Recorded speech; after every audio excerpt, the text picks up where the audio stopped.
Hi, and welcome to this episode of Our Guest Is, presented by My East Coast Experience Media in partnership with RBC.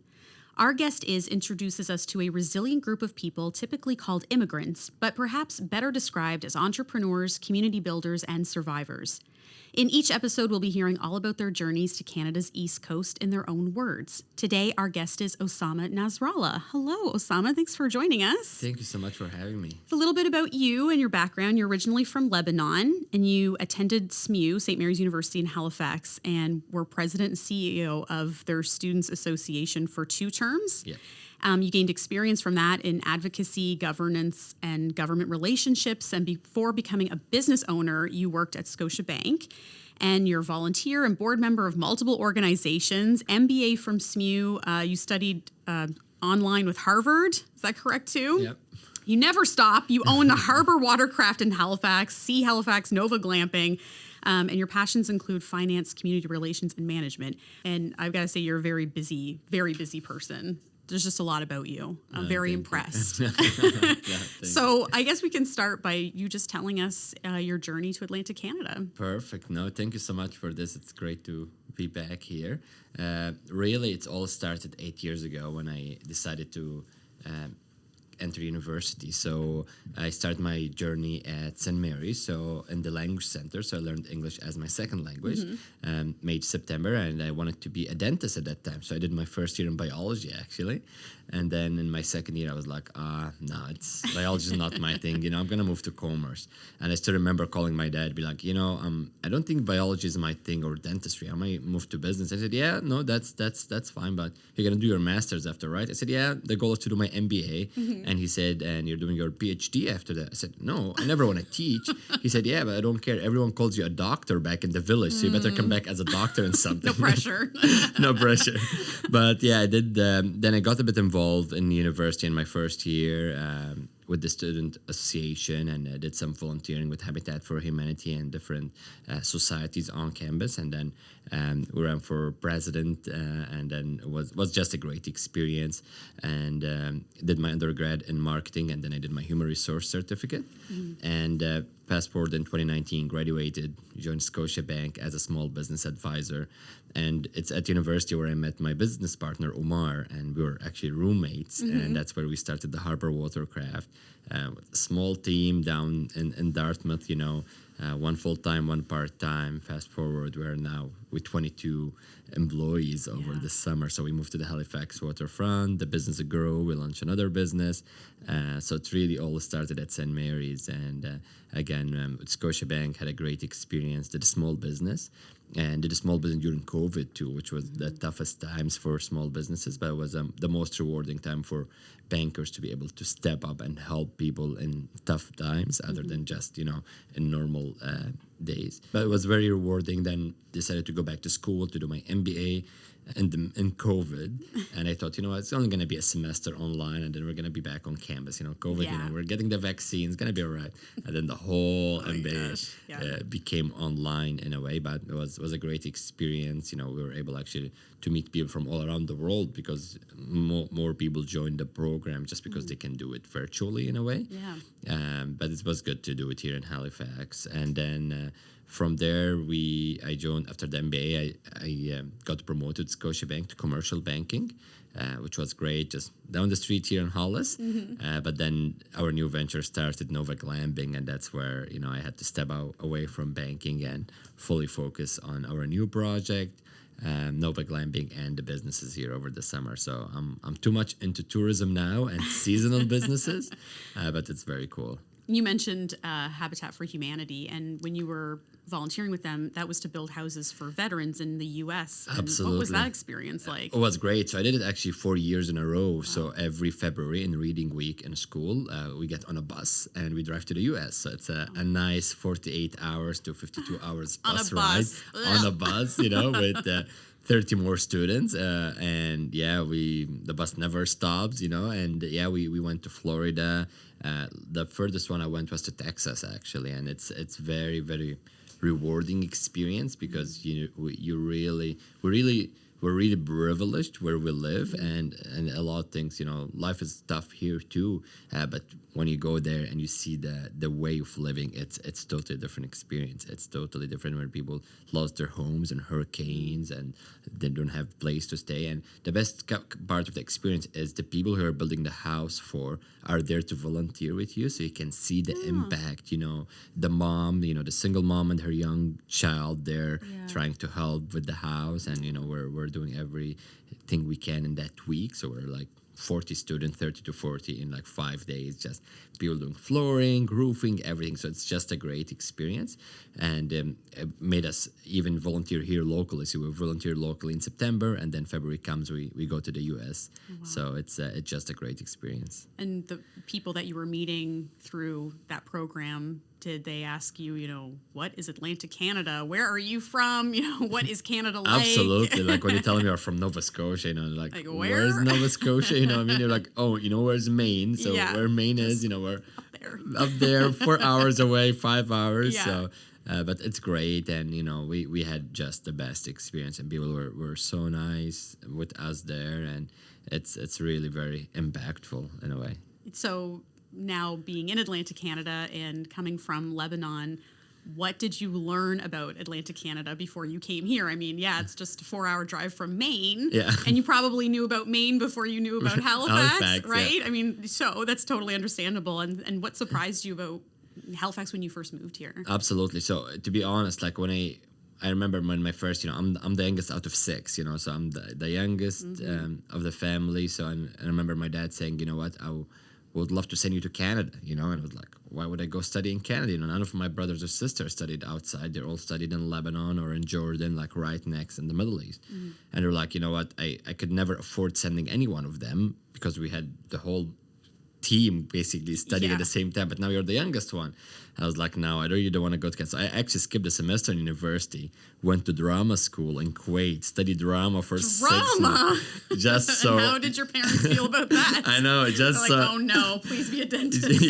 Just so I don't go to Canada. And then after a semester, I was like, you know what, I will go. So it's great. Like Halifax is just amazing. And I moved here in 2014, where I know people say, wow, the city changed a lot in 10 years. I would say the city changed a lot in the past 5 years even, what I mean? When I came in, the convention center was just a big hole, Yeah. I remember arriving at like 9 p.m. to the airport, and the taxi driver dropping me to residence, and like everything's closed at night. There's nothing. I was like, wow, what am I doing here? Yeah.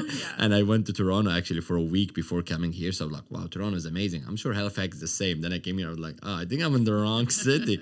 But no, it's really the people of Halifax that makes you feel welcome since day one. If it was, in the street, I tell people, even from the small, keeping the door open for you before, like all these small things really made a difference. But in general, when people ask you, you're staying after graduating, right? You want to be here, you want to stay here, just please stay. Like all these stuff. Really, I never thought I would live in Halifax, and now I can never feel that I'm gonna leave Halifax. You know what I mean? And that's always the goal. You come, graduate, you get your degree, and you go home, back home, you work, and then you come here. I'm like, wow, wait a second. There's opportunities. There is a plenty of opportunities where you can live, work, and build a family in a way. So it's a great place to be.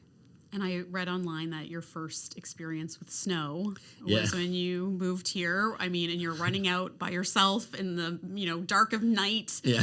I mean, what was that experience like? It's great because, I lived all my life in Kuwait, and Kuwait is a desert. You know what I mean? Like in the summer, it's like 55 degrees temperature. I never seen the snow in my life, even though it snows in Lebanon. But we always went to Lebanon in the summer where, there's no school. So we'll go for 2-3 months. But it was just a great experience. It was like seeing the snow for the first time in the street. I think there was like a snowstorm or something happening, and it was like the best moment ever. What I mean?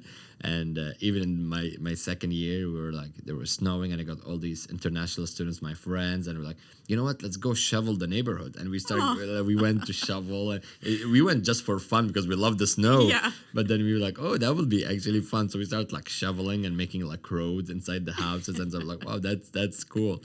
But it's great. It's a good feeling. Like like when you're here, it's just the community make you feel you're one of them since day one, and that's really what makes us love the city we live in. Yeah, and your parents, I mean, obviously your parents encouraged you to move to Canada, as you mentioned before. I mean, what was that support like for you, and really led to where you are now? Yeah, it's great, and of course my parents are. It's funny. They're in two different bays. You know, my dad loves it here. He came, checked it out, and he loved it. And then my mom was like, "Okay, so when are you coming back? Anytime soon?" You know. But no, they always, they always encouraged me, to do what I'm doing. With the things I do with the community, with the things I do with the work, with businesses in general. You know what I mean? Because, if you call your parents, be like, hey, I'm actually might be leaving my bank job to run a jet ski business. Jet ski business? Really? What's a jet ski business? You know what I mean?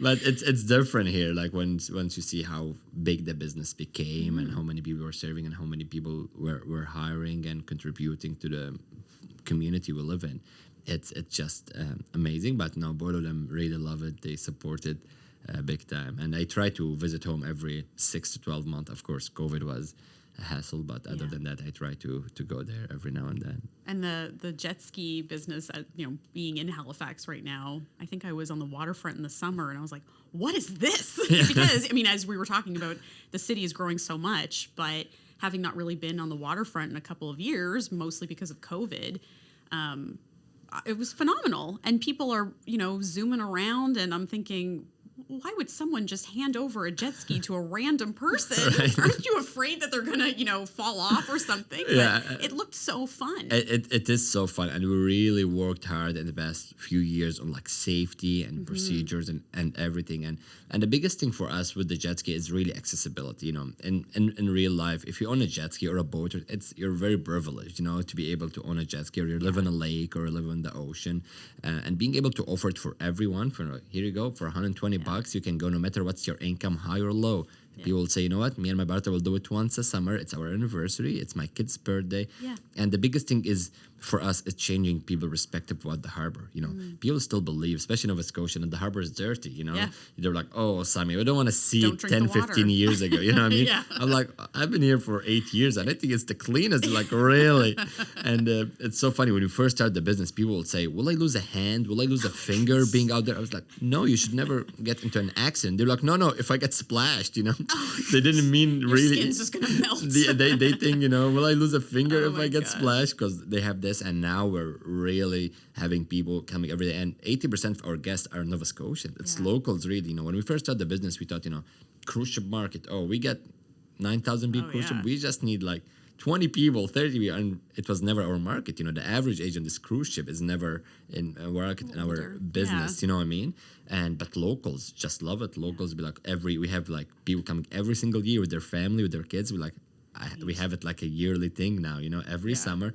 And it's a different experience once you go under the bridges around George's Island to McNabb's, and really building new systems in the jet ski where we geofence the whole harbor, where people can go, where they can go, and all these things. So it's great. And we're on the waterfront, under developed Nova Scotia, which built Nova Scotia now, but once you get in, they become your partners other than your landlord. So and their goal is always, how can we bring more people to the waterfront, which is great to have a landlord like this in a way. But it's just been a great experience, and that's where we got the kayaks, and we started doing kayak tours to George's Island. You know what I mean? We're giving people the first experience ever to visit George's Island on a kayak. You know what I mean? And people were like, you kayaked on the harbor? Like, there's cruise ship coming, there's a container ship, tugboats. I'm like, it's a guided tour. Don't worry, we're not sending people alone. Yeah, it's all scheduled and planned. Don't worry. Safety is our number one priority. But they be like, and that's where, when we first started our business, people were like, this is a very busy harbor. And we were like, it's not. We got like 3-4 cargo ships a day, 2 cruise ships. Go to Boston, go to Vancouver, and that's what the busy harbor looks like. You know what I mean? And that's where we're trying to let people know, this harbor is for everyone. Everyone should have the right to be there and experience what other experiences. You shouldn't really just own a boat or whatever to be able to. So accessibility is very important in that aspect. In your first year at SMU, you decided to run for president of the University Students Association. I read a lot about this online, and it seemed like a whirlwind of just politics and, disappointment and success. Can you tell us about that experience? Yeah, it's Why funny. are you laughing? Because I was running in my first year, and at that time, like the student association, it's a big organization. It's a $4.3 million organization. As a president, you sign on every check leaving, every check coming. There's a whole staff. And in my first year, I went to run for a board.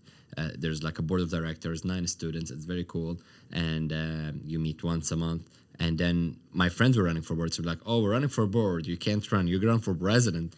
I was like, yeah, why not? I would run for president, And I'm still remembering like sitting in a debate, when there's like 100-something students and I'm in a debate. And the number one, they give you a nomination paper to fill.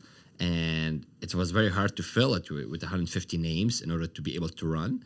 And all I told students, you know what? My first goal is to bring a Subway on campus. I'm like, Subway? And I was able to fill that 150 signature in like a day and a half. Like sandwiches. I'm like, Subway? I'm like, yeah, I can get you Subway. And that's my number one priority, And Subway made me good. And I still remember, like, I was sitting on the debate, and people asked me some question, like my English wasn't as good then, and I wouldn't even understand it. I'll ask the guy next to me who's running against me, like, what does she mean with that, But it was a great experience, and I actually got like 300-something votes in my first year. Not bad. And then I lost. Then I decided to run my second year, and in my second year, actually, I lost by 6 votes, 6 people. So the first one got 691, I got 685. Oh, so man. 6 votes, Yeah. and I never gave up on it. I ran again my third year. So I did 4 years of legit university. I ran in the 4 years of them, and the 5th year I came back to school to do my human resource certificate. But it's a very cool experience. With that sort of determination, and people are calling you a future Canadian Prime Minister, what do you think of that? Is that something that you see for yourself? Absolutely. I always loved politics, and when we at St. Mary's, we did a lot of advocacy. We used to go to Ottawa 3 times a year, where we met with ministers and advocate on behalf of the students, and then locally to meet with the MLAs and Premier and talk about students' needs and advocate on their behalf. But the goal was always down the road to get in politics. Now, the more I'm getting into business, the more I'm staying away from politics. Okay. But down the road, who knows? I always loved it. I always loved making a change, making a difference. And now I just got to decide which level of the government make the most impact. Is it municipality? Is it provincial or federal? But who knows? I'm still young. I'm still 27. So I'm like, you know what? Give it time. Enjoy the business, because really, once you get in politics, you give away a lot of things. You know what I mean? Which is fine. But as much as I'm enjoying businesses and building the city we're living in and the province we're living in, I'm like, oh, maybe it's not time. Yeah. I know you like that, but no. Yeah.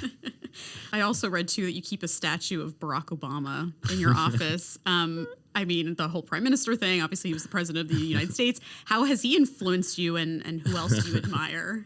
That's funny. It's just because when I ran for president in my 3rd year, Trump was just being elected in February, March. So my slogan for running for president at St. Mary's was, if you really miss Obama, it's the time to vote Ossama. So that's how all the Obama thing started. And students were wearing on their T-shirts, if you really miss Obama, it's the time. And when I ran in my 4th year, I ran, if Obama did 2 terms, so should Ossama, you know what I mean? And that's how I got my 2nd term as president at St. Mary's. So it was very, but yeah, no, it's someone I look up to, like looking at politics in general, and even our provincial and federal, premiers and stuff. It's something I always keep an eye on and see. And I'm sure there's always the good and the bad, Yeah. But it's people I look up to. Yeah. While you were at SMU, you helped new students get comfortable at the university too. So do you consider yourself a mentor? And why is it important for you to help others? Absolutely. Because when in my time, people are always, whenever I reach out to someone for help or, to ask about business or to ask about stuff to do, they're always there to help. And this is actually a priority for me now, especially now that I have more time than ever. I love connecting people. Someone looking for a banking job, I use my connection with the bank or with other organizations. Like, oh, just meet this person, going with people for coffees before their banking interview. I get a lot of people like, oh, oh, I have a meeting with the bank this Friday. Would you go for coffee? I'm like, yeah, we'll love to, And I try to make them sound as smart as they could sound, with, understanding capital markets and the bank share and all these stuff. But I like always to make people feel that, they're helped and supported, and that's a big thing for us. If we really want to keep people in our city, in our province, we're gonna help them get the right job, help them get what they want and succeed in a way. You're obviously a very busy, hardworking person. What is downtime like for you? I mean, what do you enjoy doing? Because I saw you on the weekend at the, this Christmas market that happens in the waterfront in Halifax, and you're, selling hot chocolate. I mean, dude, it's Sunday. Go to sleep. So what do you do on your downtime? It's funny because now, since I left the bank, I had started having more downtime. Like I remember back in June, July, sleeping 4 hours a day just between going to the bank from 8 to 5, then from 5 to 9 on the business here, and then Nova Glamping started, so we started doing everything. It was very, very tough.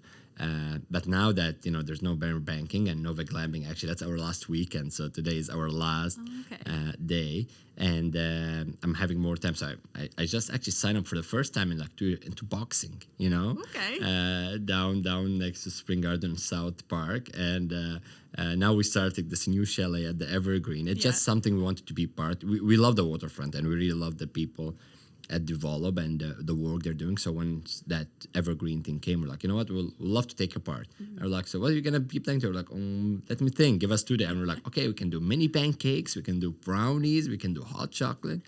And then we ended up having the huge line of hot chocolate, like the amount of hot chocolate people want, like, people love liquid sugar. Love liquid sugar. And we were putting this whipped cream and all the marshmallows and everything in the hot chocolate, and people just love it. Like, oh, that's great. So we're like, okay, we're gonna have one person work it, and then it ended up 3 of us actually all the time there because it's just so busy. But it's just great, and people are like, wow, that's lovely, that's amazing. Is this the first year? We're like, no, actually this is the second year, but people are really getting to get out in Christmas, and again, the weather has been helping a lot. We haven't gotten much snow yet, or not at all yet, but it's fine. But my downtime in 3 weeks I'm actually going home. So I'm going home for 8 weeks. Oh, wow. For the first time. So I always went home for 2 weeks a year, not much at all. And, as I mentioned, I'm the youngest out of my family. So the difference between me and my dad is 45 years old. You know what I mean? Like a big difference, me, my dad, me, and my mom. So it's like, okay, this is the time where I really want to spend time with my family. And that's where I'm going home end of December, and I'm back March 1st. Oh, so my goodness. a good 8 weeks, 2 months. Don't think about business, just eat good food and have some sleep, So you're probably already planning a glamping adventure in Lebanon, maybe, a business there. I always think, I was like, so you're gonna shut your mind for 2 months? There's no way, And that's where I tell people it's time for a break, and we were and because I always thought, oh, I'm young, I'm only 27, I really can work 20 hours, it doesn't matter, this is the age to work at. And then after this summer, I was like, holy, I will be coming home from the business at 11, all good, and then I get a call from the island, hey, the water isn't working on the reverse osmosis system or the generator.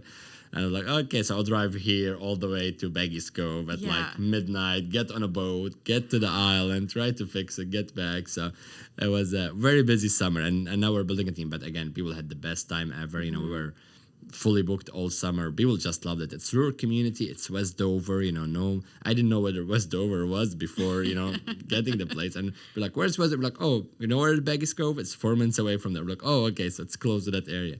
But it's just a great experience, yeah. And it's beautiful too. You have sort of that dome. I don't even know what do you call that? Geodomes, geodome. Super cool. And then you have the nice cabin. Absolutely, right? And each of them have their own wood fire hot tub. We have a wood fire sauna on the island, so we really created a destination. We're building a small wedding venue too, so people can have a small 30 to 40 people wedding on the island and have the whole island for themselves. Wow. We had 2 weddings over the summer, and it was a 15 people wedding. But even the guests, they were like, when do you leave a wedding on a boat? They were coming on a boat, leaving leaving on a boat. So it's great. And like you were saying before with the jet ski business, even people who were born and raised on this coast have never had the chance to experience something like that. Absolutely. And it is for everyone. Absolutely. And that's a big thing. Like we didn't know that before, you know, and then we started learning more about, you know, the cleanup and everything with the harbor and how disgusting the harbor was. And people were like, you will be on the ferry and you will look down like, oh. And, yeah. And it's funny, till this day, we're like, you really like, you guys swim in the harbor? We're like, yeah, all the time. Like when we do our training and stuff, we're like diving in the harbor, not just swimming. It's funny. When I was a kid, we used to use the Point Pleasant Park. Has that little beach. That was like our beach. Yeah. And I look at those pictures, I mean, it's the 80s, and I go, what were my parents thinking? But now, yes, it's okay, I guess. If you could redo your immigration to Canada, what's one thing that you would change? Maybe not buying an island. No, I'm kidding. I mean, we can skip this question, or...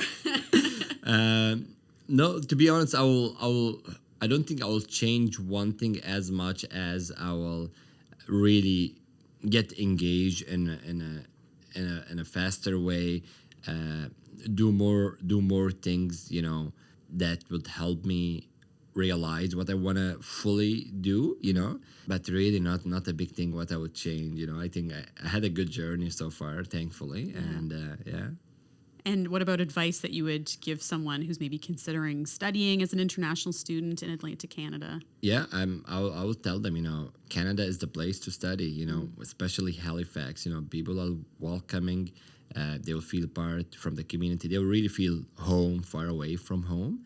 And the key is getting involved in their first day. If it was in a small society, meeting their other Canadian friends, learning the culture, and the biggest thing is being open-minded. You know, you gotta really be open-minded to a new culture, to a new world you're gonna live in.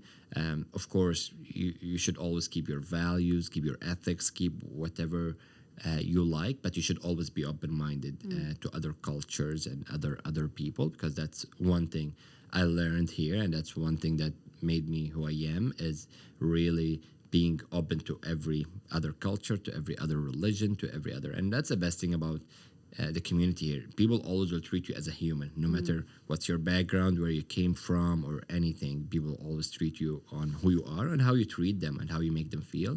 And that's the key coming here. You know, a lot of people come in with assumptions or misassumptions about things, and I tell people, just be open-minded, learn from others, and again, keep being involved, because that's the key for a successful life, I would say, in Canada.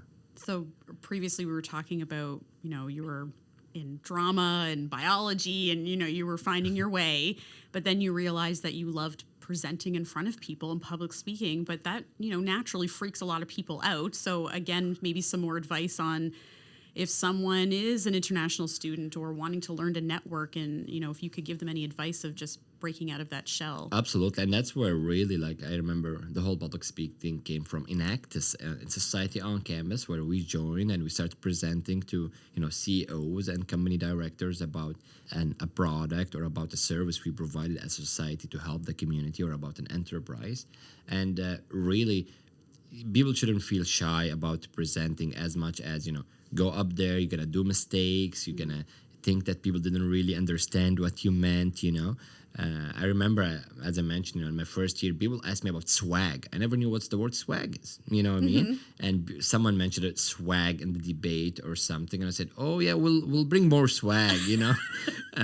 And I always answer with confidence, like I answered the question as if like, oh yeah, I answered that, and people looking like, what the hell did he just say, you know? But really, people should have the confidence, because, you know, I tell people, if English is not your first language, you're actually a step ahead, because you actually know it's another language, you know what I mean? Yeah. And you're learning it. Don't take that as a weakness in a way, but just find a way to improve that, you know what I mean? And I continue to improve my English till this day, and I continue to learn from my mistakes all the time, but I always had the confidence of trying my best to explain what I want to say, trying my best to present the right thing for to let people get the message in a way. But it's really being out there, joining these societies, you know, like I was in the Commerce Society in different societies and really presenting even Habitat for Humanity. You're going to the U.S. You're people always ask you where you're from. Yeah. What brought you here. And that's by itself, is presenting yourself. So it's always getting out of that comfort zone and be like, I want to give it a try. And from a try to a try, that's where it comes along in a way. I always like the advice, no one wants to see you fail. Absolutely. When it comes to public speaking or, if maybe you want to do some community theater or something. Yeah. Yeah. No one wants to see you up there sweating or making mistakes. Absolutely. And people always, and that's a great thing because people always say, good job, you did good job and stuff. Maybe if you didn't do a great job, it's still, no one wants to see no someone one would say fail. something. Yeah.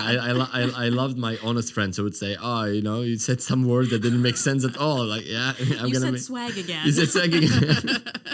But it's really learning a lot, and it's all about learning.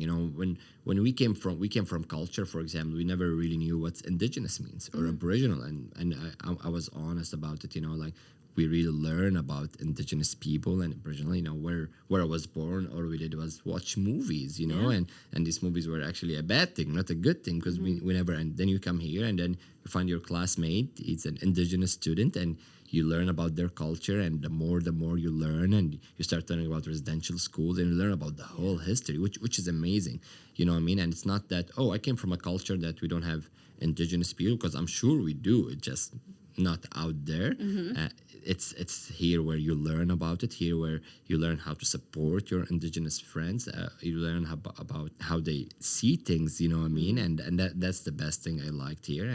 And I couldn't even say the word indigenous. I remember when I first came, learning they would say the word indigenous, or someone would say Aboriginal, and it was like, what's Aboriginal? You know what I mean? Yeah. But it's really the culture, and now and then with time we learn. We live in Mi'kma'ki, and our business is on Chipoktuk, the Halifax harbor. So it's just amazing, rich culture that's one of the things I tell people, to be open-minded. You got to learn other cultures. You got to respect other cultures. You got to be involved in it. If you want to be part of the community, you got to be part of all the stuff. You can't just be like, I just want to live my life the way it is. Absolutely, you can, but you're just gonna learn and understand and respect. I think that's the biggest thing. Yeah. And then in turn, you'll get that back, I guess, too, right? People are going to learn about your culture. Absolutely. And, respect what you're bringing to the community. 100%.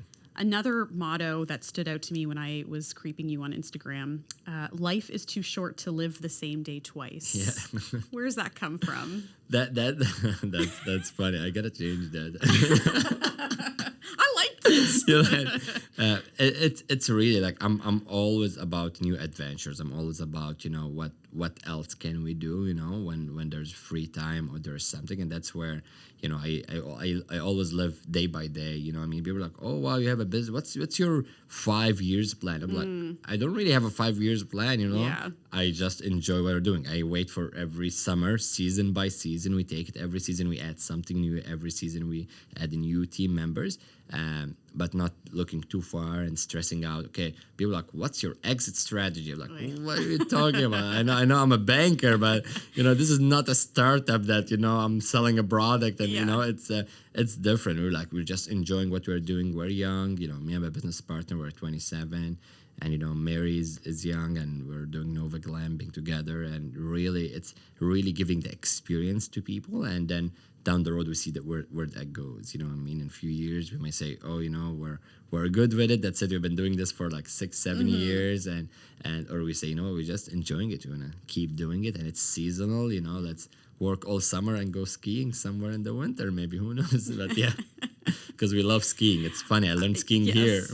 I noticed that on your Instagram too. You really go out there, like you're skiing, you're on the water. I mean, obviously it's part of your business, but you are enjoying your life here, your life in general. Yeah, and that's something I try to do, because again, the summers are crazy busy, and we're in a business where liability is a big thing. You'll be having the best day and like, oh, something happened here or something, and I still remember calling my insurance, saying, hey, I'm just purchasing this island. I would like to get like an island, really? So jet skis, boats, kayaks, and now you couldn't find the riskier thing to get into it. They're like, no, it's fun, Yeah.